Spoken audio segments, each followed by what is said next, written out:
On behalf of the National Park Service and the Women's Rights National Historical Park, I'd like to welcome you here today. My name is John Stout, and on behalf of Superintendent Tammy Duchesne and Chief of Interpretation and Education Amy Ghazala, I would like to formally welcome you here to this site. We are very happy, very pleased, and very proud that you are here today to help us to commemorate and celebrate International Women's Day.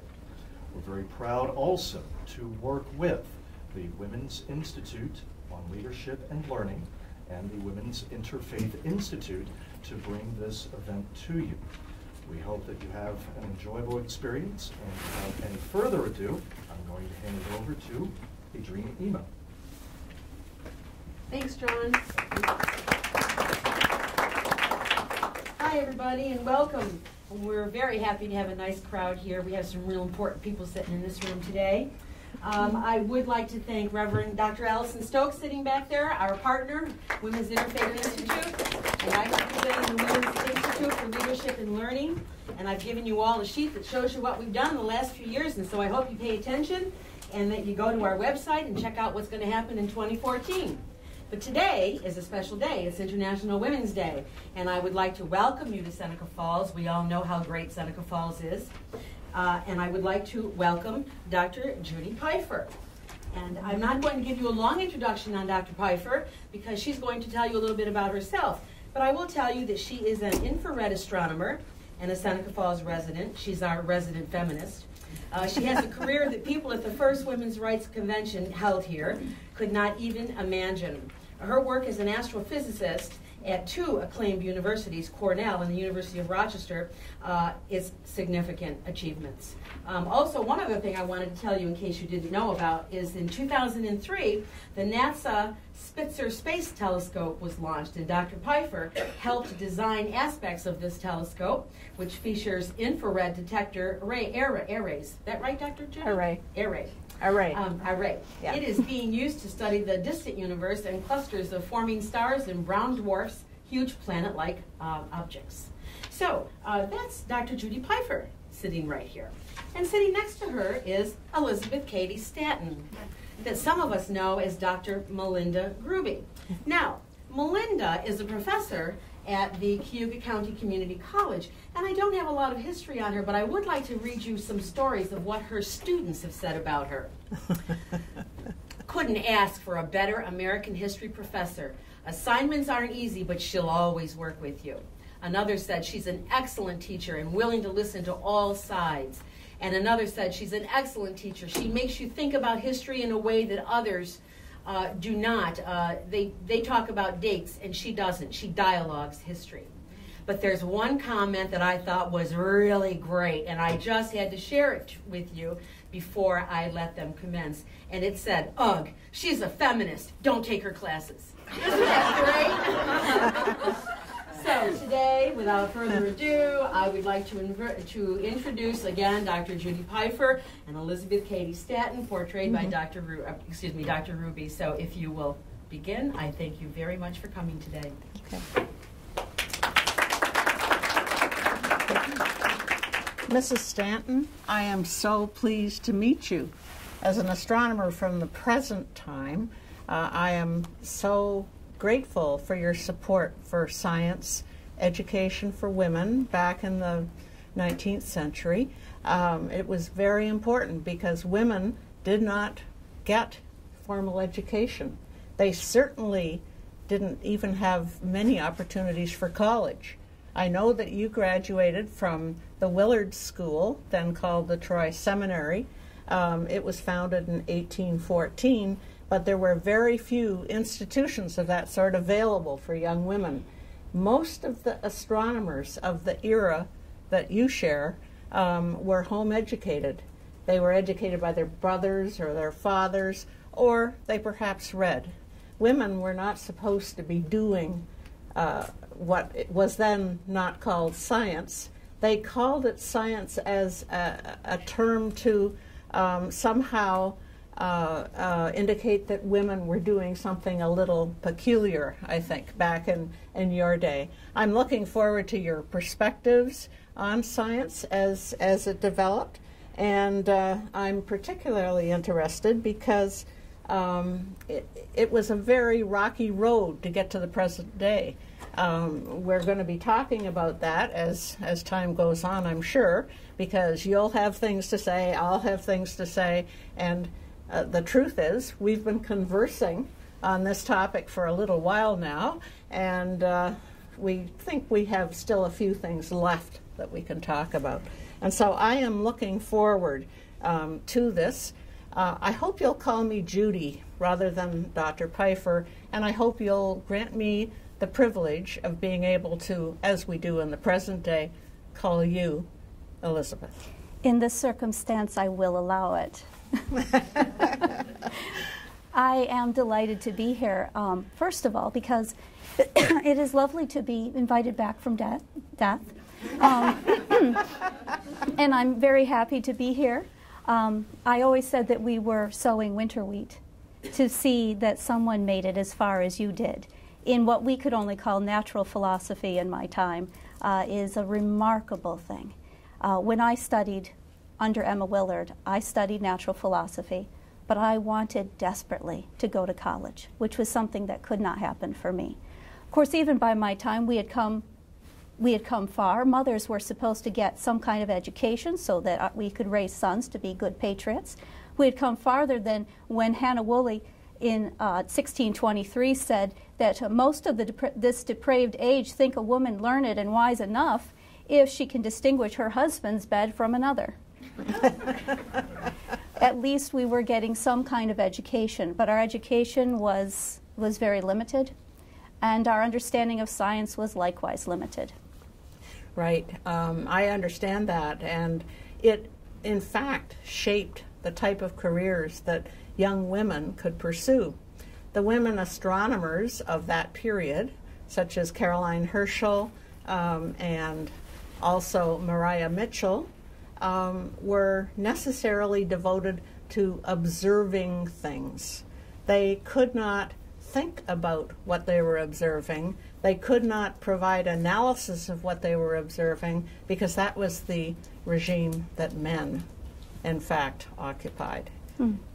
Caroline Herschel was one of the pioneers for us, wasn't she? Yes. And she passed away the same year that we had our convention in 1848. Right. And that was also the same year that Maria Mitchell won her award for her astronomical findings. Right. She found a comet that was named after her, and she was awarded several honors as a consequence of that.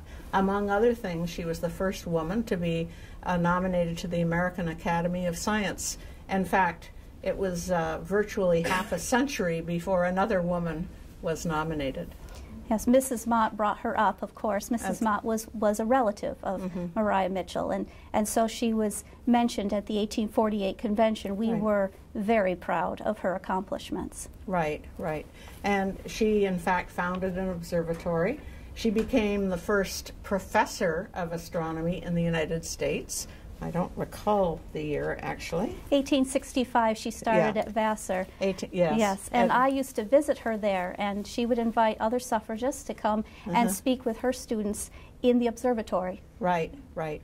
And she also spent some time at Harvard working with astronomers there, but she was very instrumental in the training of young women astronomers after that time at Vassar. But even so, women simply did not have the opportunity to do anything other than take observations. That's not a bad thing. At the time that they started doing that, the physics that was available to them was mainly understanding how things move in orbits around the sun, such as comets or planets. But almost simultaneously with that, what was happening in the United States and in Europe was that physics was being totally reinvented. There was a new subject called thermodynamics, which meant they were understanding what happens to matter when it changes temperature. Something called electricity and magnetism was first described at that time, and that, of course, is what gives rise to light. So the light that was coming from a star had some physical basis. But these young women did not have the opportunity to study any subject such as that, so they had no opportunity whatsoever to proceed. You need to tell them about Pickering's Angels. Yes, yeah. There was a man named Pickering who was the director of the Harvard College Observatory from 1877 until his death in 1919. And he had many observations that he wished somebody to look at. He hired a young man and was very dissatisfied with that young man. And so he asked his maid, who had no training in math or science, to come in and help him. And she was very successful. Subsequently... Of course she was. Of course, yes. A large number of women joined the effort. They were called Pickering's Angels, and some of the women became very famous. But this went on for many, many years. Pickering's only deficit, I would say, is that he didn't encourage his brighter individuals, such as Henrietta Leavitt. He didn't encourage them to do the interpretive work. And he wanted them to just, act as what he called calculators. Now, naturally, the things that we hold in our hands, or the computers we have today, or computers rather, there was no such thing as a computer. And so he called these women computers. Mm-hmm. And I've got to say, this is going to sound pretty awful, but as late as 1970 or so, at Cornell University, there were still women employed as computers. They sat in front of a machine and made calculations for men who were scientists. We thought science was going to save us. We really did. I was interested for a good portion of my life in the problem of religion. Every time I made an argument that women should have equality, I was countered with the argument that women were inferior. We were inferior in soul, in mind, in body, and then finally, with science, in brain too. Mm-hmm. And I rallied my forces against it, and I found that I was defeated almost every single time. But I kept on arguing the case that science rather than religion and superstition should rule the day. Right, and the fact is that the idea that a woman's brain was less capable because it was smaller persisted long after your time. Yes. And this is a very sad commentary on humankind, but nonetheless it did persist. As late as 2005, Larry Summers, who distinguished himself, of course, as he was one of President Obama's economic advisors, announced at a Harvard ceremony that women and men were simply different, and the variances in their abilities in math and in science could be construed to the fact that it was a gender issue. This is a terribly ill-informed thing to say that late in time, but the idea persisted. I find that very disappointing. In 1888, I introduced a young friend of mine, Helen Gardner, who was a science writer, to the conference, the International Women's Conference, and I introduced her saying, "The last stronghold of the enemy is science," because Helen Gardner had written about the scientific theories of the time that women's brains were demonstrably smaller and inferior to the male brain, and therefore women could not engage for any extended period of time in rational thought or creative thought, right. And that we were incapable, therefore, of contributing anything to the arts, to the sciences, to invention, or even to literature. Right. And so there were generations of women that had to overcome this particular attitude. I think it was true that the many very intelligent women who came after were able to do just that. They were able to demonstrate.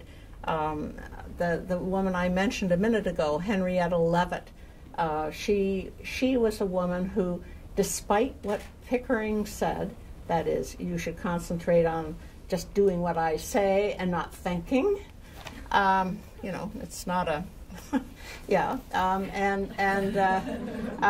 She nonetheless came up with a relationship between the period between the oscillations of a variable star and its brightness that revolutionized the cosmology of the moment. That is, we still use that relationship today to determine how far away things are in distant galaxies. Now, this was a phenomenal achievement for her time.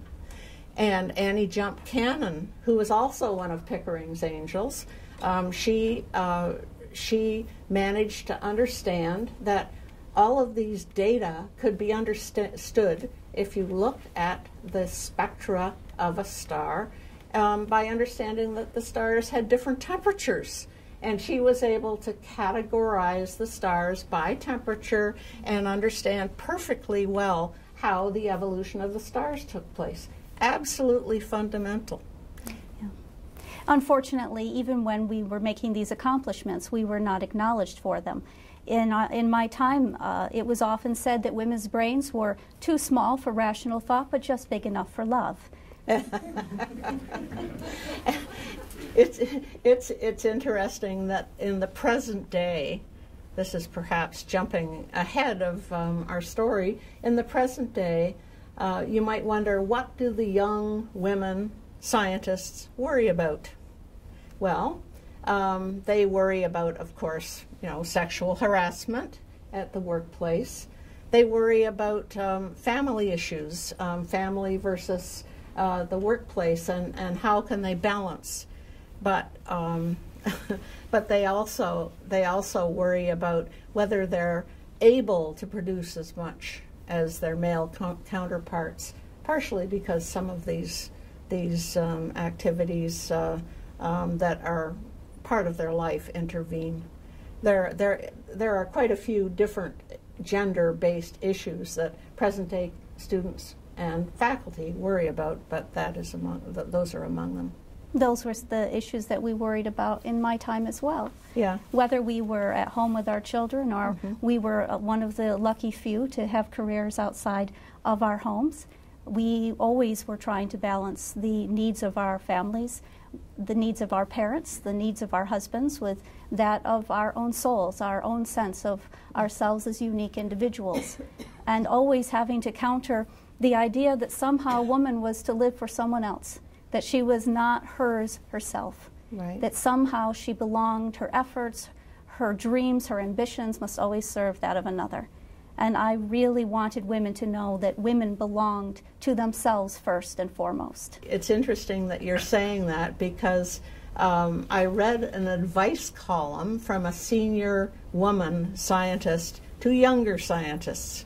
And the advice column suggested that the one person they had to worry about was themselves and what they could achieve, and they should determine the balance, not somebody else, and that it was more than possible to have dual lives. Now, you had a particularly interesting situation in that you had a collaborator, Susan B. Anthony, who could do a lot of the travel, and whereas you did a lot of the writing, and you also had a companion for your children who helped you, a housekeeper who traveled with the children. I could not have done my work without the assistance of those women and hundreds of other women who fought alongside us for all of those years, most of whom will never be known to historians because their work was more private in nature. But every time a woman walked outside of the boundaries, every time she challenged the cult of true womanhood, she was taking a stand for the future. Right, Right, and the future is not always guaranteed. We've had many brilliant women in science in all fields of endeavor. There is one woman that comes to my mind. Her name was Cecilia Payne-Gaposchkin. She married a Russian, Sergei Gaposchkin, also an astronomer. Cecilia had an absolutely brilliant thesis. This was in the 1920s, and she was able to determine for the first time that stars consisted mainly of hydrogen and helium. Now that was a tremendous effort, and she managed to make a way for herself that was pretty remarkable. It inspired other young women of her generation, but the problem continues to the present day, at least the recent past. There is an example of a woman named Vera Rubin, who is an astronomer who discovered dark matter in our galaxy. What dark matter is material that can't be seen visibly, but it influences gravitationally the other objects in the galaxy. She was the first woman to do this, yet she was denied a PhD from Princeton because they didn't accept women until 1975. She went to Cornell and she received her PhD. They were a little more reasonable than Princeton, but 1975, that seems absolutely phenomenal to me, that so close to the present day that could be true. My friend Helen Gardner is in some ways still at Cornell. At least her brain is at Cornell. When she was told that women were not as intelligent as men, she told them, "You have to prove it." And she said that she would wanted women who were great women thinkers to donate their brains when we were done using them. And she donated her brain. But it makes me think we are always having to prove every day with our lives, with our thoughts, with our deeds. And it's something that apparently keeps going. Well, it does for many. I have been particularly lucky in my career because I didn't experience much of that. First of all, I received my PhD from Cornell, which is a fairly unbiased place, as you might imagine. And I don't find particular bias where I work either at the University of Rochester. Now that could be because I was mentored well. One of the women who was the next generation after Pickering's angels at the Harvard College Observatory was named Helen Sawyer Hogg. Helen received her PhD in 1931 from Radcliffe. That was the Harvard area where women could get PhDs. They couldn't get them actually at Harvard. They had to go to the sister school, Radcliffe. But she received her PhD, and she married another astronomer, moved to Victoria in Canada, and was not hired as an astronomer because she was a woman. This was in 1931 rather. And they stayed there till 1935, and she acted as Frank's assistant, volunteer, no pay. Pickering's angels, by the way, were paid 1/4 what a man would have been paid when he hired them. And they were probably lucky to get that much, considering how little attention was paid at that time to women.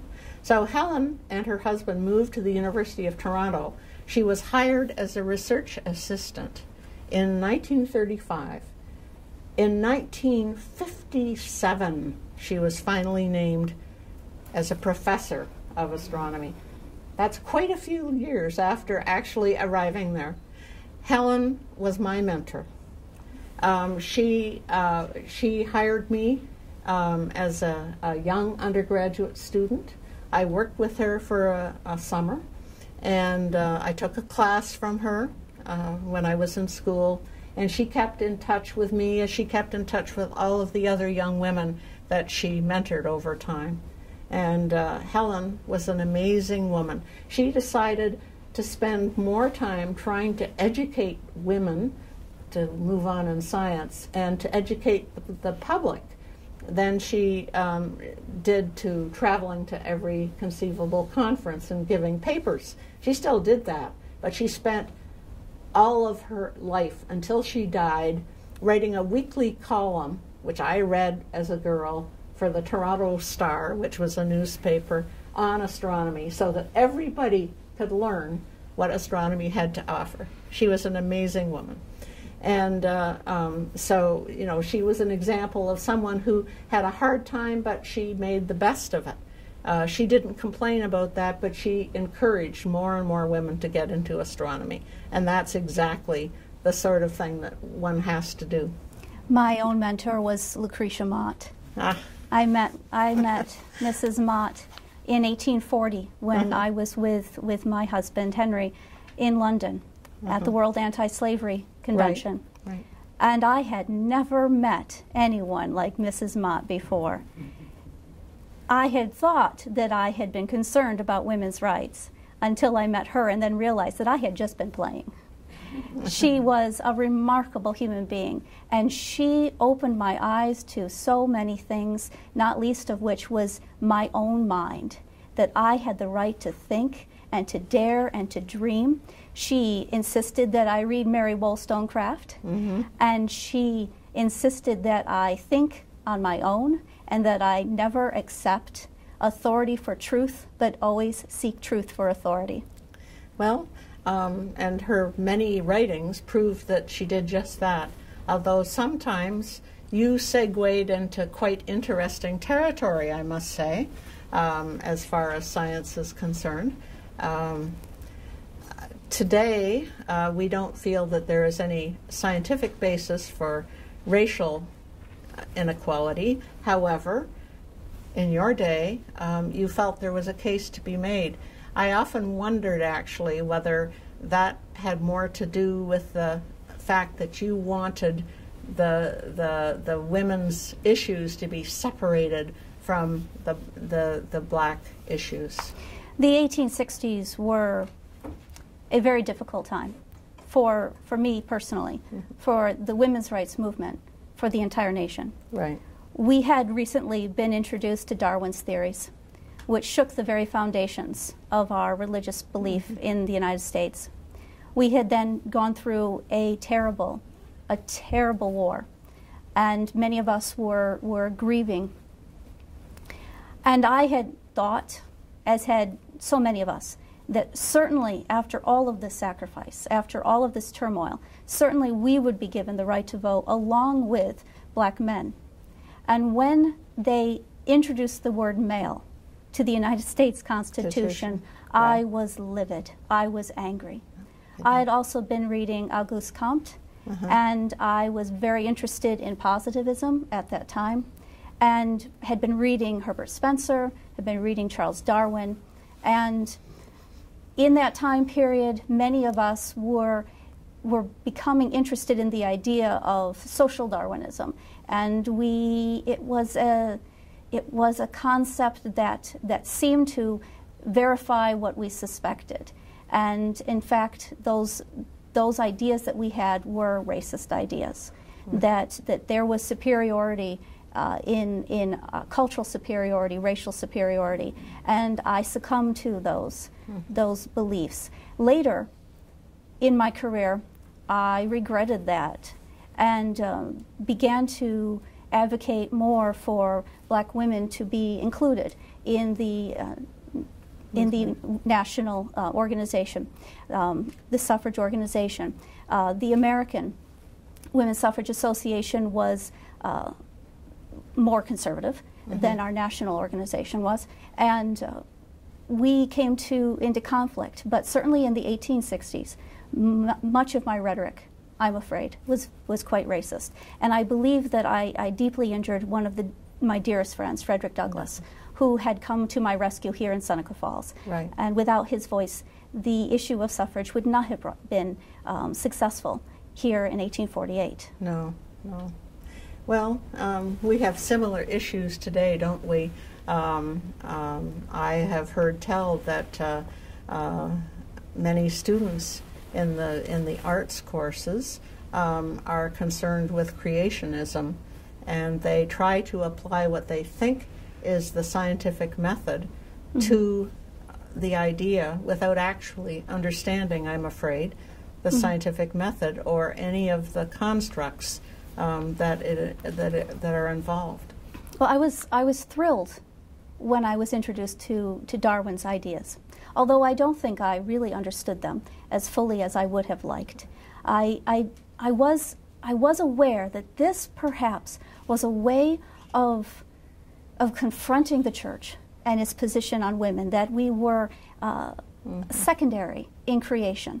And I said that if we admit Darwin's theory of evolution, the whole orthodox system topples to the ground.